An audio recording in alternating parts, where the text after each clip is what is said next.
सकता है मदरसा बोर्ड। छत्तीसगढ़ सरकार ने उत्तराखंड सरकार से संपर्क किया। उत्तराखंड में अब अल्पसंख्यक शिक्षा अधिनियम लागू है। अल्पसंख्यक शिक्षा अधिनियम का ड्राफ्ट मांगा गया है। बेहद बड़ी जानकारी आप तक पहुंचा रहे हैं। ये बेहद बड़ी खबर, छत्तीसगढ़ खत्म कर सकता है मदरसा बोर्ड। छत्तीसगढ़ सरकार ने देखिए उत्तराखंड सरकार से संपर्क भी किया है। उत्तराखंड में आपको बता दें कि अब अल्पसंख्यक शिक्षा अधिनियम लागू है, जिसको लेकर अब अल्पसंख्यक शिक्षा अधिनियम का ड्राफ्ट भी मांगा गया है। और कहीं ना कहीं अब ये अटकलें तेज होती हुई कि छत्तीसगढ़ भी खत्म कर सकता है मदरसा बोर्ड। जी हां, ये बेहद बड़ी जानकारी।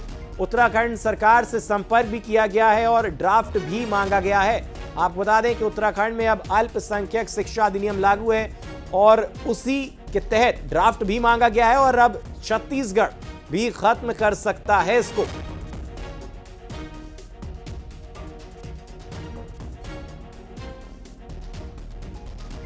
तो छत्तीसगढ़ खत्म कर सकता है मदरसा बोर्ड। देखिए, छत्तीसगढ़ सरकार ने उत्तराखंड सरकार से संपर्क किया है। आपको बता दें कि उत्तराखंड में अब अल्पसंख्यक शिक्षा अधिनियम लागू है। उत्तराखंड से संपर्क किया है, वहाँ की जो शिक्षा अधिनियम है उसका जो है ड्राफ्ट मांगा गया है सर। अल्पसंख्यक शिक्षा अधिनियम का अब इसकी जानकारी हम लेते हैं। और अब बात करेंगे रायपुर की, जहां वक्फ बोर्ड के अध्यक्ष ने सीएम को पत्र लिखा है। अल्पसंख्यक शिक्षा अधिनियम लागू करने की मांग की गई है। स्कूली शिक्षा के साथ कुरान शरीफ शिक्षा की मांग की गई है। मदरसों में नहीं मिल रही आधुनिक शिक्षा, ये वक्फ बोर्ड ने साफ तौर पर कहा है, पत्र में लिखा है और सीएम को पत्र लिखा है। वक्फ बोर्ड के अध्यक्ष ने सीएम को पत्र लिखा है। अल्पसंख्यक शिक्षा अधिनियम लागू करने की मांग की गई है। स्कूली शिक्षा के साथ कुरान शरीफ शिक्षा की मांग भी की गई है। मदरसों में आधुनिक शिक्षा नहीं मिल रही है, ये वक्फ बोर्ड ने कहा है। तर्ज पर छत्तीसगढ़ में भी अब मदरसा बोर्ड खत्म किया जा सकता है। इसको लेकर छत्तीसगढ़ वक्फ बोर्ड के अध्यक्ष डॉक्टर सलीम राज ने मुख्यमंत्री को चिट्ठी लिखी है और कहा है कि मदरसा बोर्ड खत्म होना चाहिए और अल्पसंख्यक जो प्राधिकरण है उसका जो है गठन हो जाए। उनसे सीधे बात करते हैं, क्या कुछ लेटर में लिखा है आपने मुख्यमंत्री जी को? सरकार के अधीनस्थ है कि हमारे मुसलमान भाई जो मदरसा में तालीम हासिल करते हैं, एक हाथ में कुरान शरीफ होना चाहिए तो एक हाथ में कंप्यूटर होना चाहिए, और दीनी तालीम के साथ दुनियावी तालीम भी होना चाहिए। दीनी तालीम तो कुरान शरीफ की हो गई, ये हदीस हो गया, शरीयत हो गया। आधुनिक शिक्षा में हिंदी, इंग्लिश, गणित, विज्ञान का भी अनुभव होना चाहिए। उसके साथ स्किल, जब मदरसा का बच्चा पढ़ के निकले तो रोजगार वाला बने, रोजगार देने वाला बने। इसके लिए माननीय मुख्यमंत्री विष्णुदेव साय जी से पहल की गई है। और वक्फ बोर्ड के पूर्व अध्यक्ष का बयान सामने आया। ये केंद्र सरकार का अधिकार क्षेत्र है। ये रिजवी ने कहा है राज्य सरकार मदरसा बोर्ड को खत्म कर सकती है, ये भी उन्होंने कहा। साथ ही उत्तराखंड में चल तो रहा है मगर वहां अभी खत्म नहीं हुआ, ये भी उन्होंने कहा। इसके लिए कानून बनाना पड़ेगा। रिजवी ने साफ तौर पर कहा है पहले अल्पसंख्यक की शिक्षा का मसौदा देखें। बोर्ड जो है ये केंद्र शासन के अधिकार क्षेत्र की बात है। राज्य शासन इसको खत्म नहीं कर सकती, उसके लिए अलग से कानून पास करवाना पड़ेगा।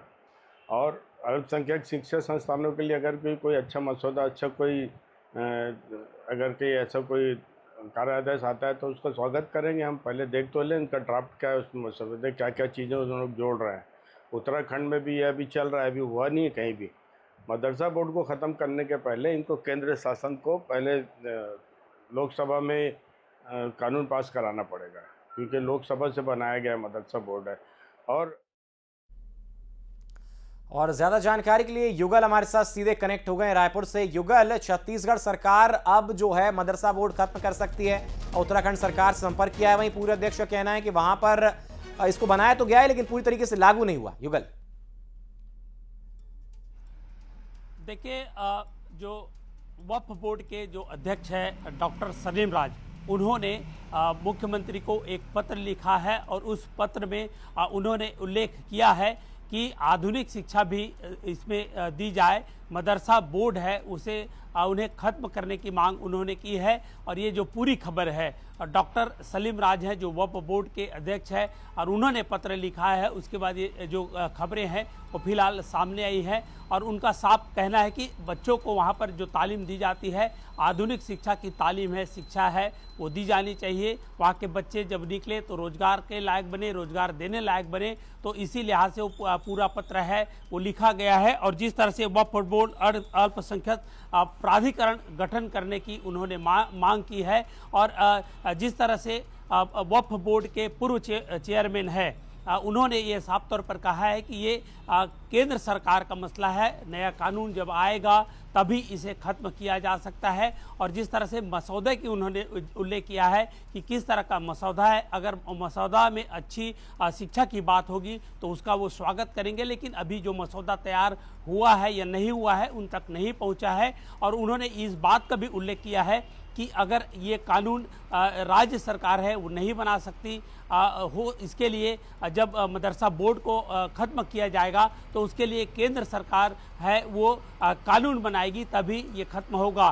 फिलहाल जो वक्फ बोर्ड के अध्यक्ष डॉक्टर सलीम राज है, चेयरमैन है, उन्होंने ये पत्र जो लिखा है और ये पत्र लिख करके बिल्कुल युगल पत्र भी लिखा है और अब बयानबाजी तो जाहिर सी बात है शुरू होगी। लेकिन एक सवाल ये भी है कि जो अल्पसंख्यक शिक्षा अधिनियम का ड्राफ्ट मांगा गया है, कब तक उत्तराखंड सरकार से ये ड्राफ्ट मिल सकता है? जो संपर्क किया गया है, कब तक ये ड्राफ्ट मिल सकता है युगल? देखिए, अभी इस बारे में किसी तरह की जो प्रतिक्रिया है, चाहे राज्य सरकार की हो या फिर जो स्वयं जिन्होंने पत्र लिखा है, तो इसमें किस तरह के मसौदे हैं, क्या है, उसकी किसी तरह की जानकारी अभी अधिकृत तौर पर सामने नहीं आई है। डॉक्टर सलीम राज ने मुख्यमंत्री को पत्र जरूर लिखा है और देखना होगा कि इस मसौदे में किस तरह की बातें हैं, लेकिन अभी किसी तरह का अधिकृत जो बयान है या फिर अधिकृत जानकारी है वो फिलहाल सामने नहीं आई है। जी ठीक है युगल, बहुत बहुत शुक्रिया फिलहाल आपका जानकारी को साझा करने के लिए। और खबरों में आगे